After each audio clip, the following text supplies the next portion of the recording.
ऐसा व्यक्ति जो समाज के लिए काम करता है, हमारे आसपास के पर्यावरण को बचाने की कोशिश करता है, उसे जेल में डाल दिया जाता है। जी हाँ, पिछले 3 महीने से सोनम वांगचुक को जेल में डाला गया है। हालाँकि उन पर एनएसए लगा हुआ है, फिर भी ऐसे व्यक्ति जो हमारे पर्यावरण की बात करता है, हमारे आसपास के जितने भी पेड़ हैं, उन्हें जो सरकार काटती है, उसे रोकने की कोशिश करता है।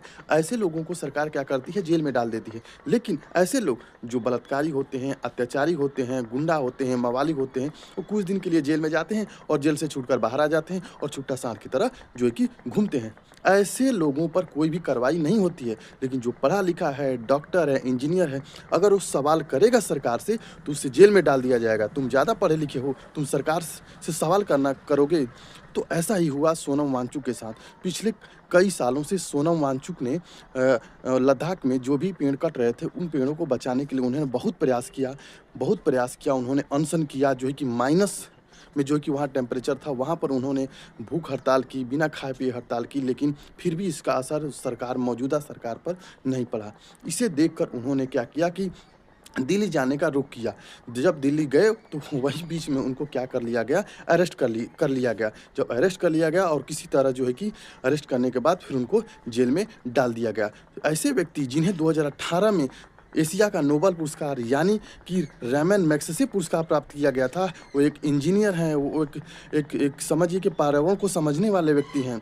तो ऐसे व्यक्ति जो ये चाहते हैं कि पेड़ हमारे आस-पास के ना कटें, हमारे जंगल जैसे हैं वैसे रहें, हमारी अरावली पर्वत सेफ रहे, लेकिन ऐसा होने नहीं देगी सरकार, क्योंकि जब ऐसा करेगी तो उसको प्रॉफ़िट नहीं होगा, उसको बिज़नेसमैन वहाँ पर जाएँगे नहीं, खनन माफिया वहाँ पर जाएँगे नहीं, तो ना तो खनन माफियाओं को फ़ायदा होगा और ना ही तो सरकार को फ़ायदा होगा।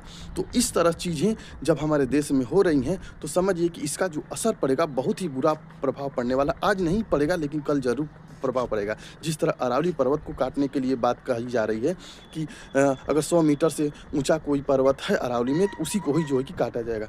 यानी कि अब सरकारें ये तय करेंगी कि कौन छोटा है, कौन बड़ा है। यानी भौगोलिक माप का कोई मापदंड नहीं है, जो है प्रकृति का कोई मापदंड नहीं है। कल को ये सरकार कहेगी कि जो व्यक्ति इतने लंबा है उसे व्यक्ति माना जाएगा, यानी वो जो है कि देश का नागरिक कहला जाएगा, और जो इतना छोटा होगा वो देश का नागरिक नहीं कहलाया जाएगा, यानी कि वो शरीर पर क्या होगा, बोझ होगा। ठीक है दोस्तों? तो दोस्तों सबसे पहले हमें और आपको समझना होगा।